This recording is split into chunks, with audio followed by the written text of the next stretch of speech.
আসসালামু আলাইকুম। কেমন আছেন সবাই?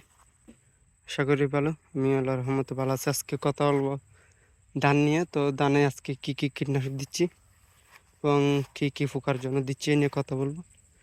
তো ধানের যে মেইনলি সমস্যা সেটা হচ্ছে কারেন্ট পোকা বা বাদামি গাছফড়িং অথবা এলাকার ভাষায় যেটাকে বলে গুনগুনি, যেটা তাকে মূলত হচ্ছে এই আমি যদি একটু দেখাই, এটা তাকে মূলত হচ্ছে ধানের নিচের সাইড একেবারে দেখেন কি পরিমাণ। তো ওই জন্য আজকে কীটনাশক দিতে আসলাম।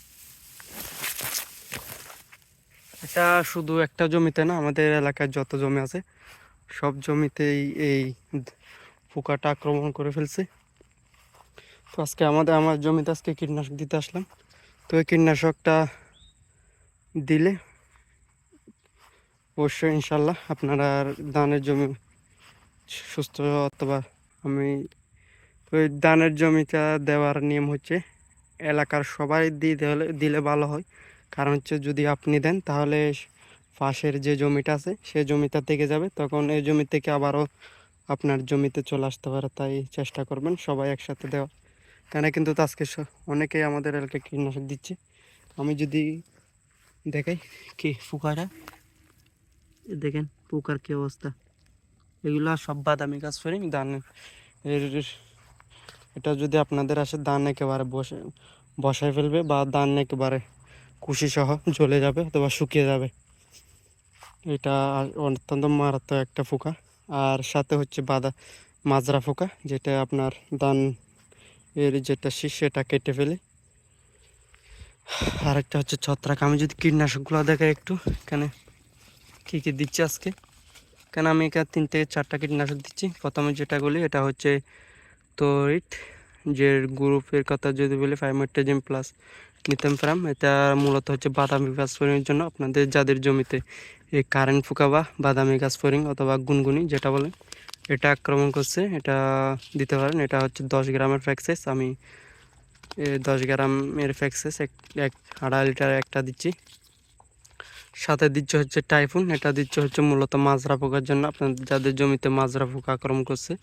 তো এখন কিন্তু মাজরা পোকা আক্রমণটা কমে গেছে। মাজরা পোকা তো মূলত গাছের বয়স যখন 25 থেকে 30 দিন হয় তখন একবার আক্রমণ করে, দ্বিতীয়বার যখন শীষ আসার আগেই আক্রমণ করে, তখন শীষটা কেটে দেয়।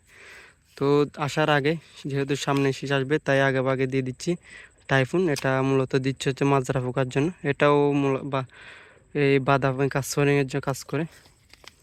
তো আপনারা চাইলে দুটোটা কীটনাশক দিতে পারেন, যেটা ধানের মেন সমস্যা সেই দুইটা, বাদামি গাছফড়িং আর মাজরা পোকা। সাথে দিচ্ছে হচ্ছে নাইট্রো। এর গ্রুপের যদি কথা বলি ক্লোরোফাইরিফাস প্লাস সাইফারমেথিন।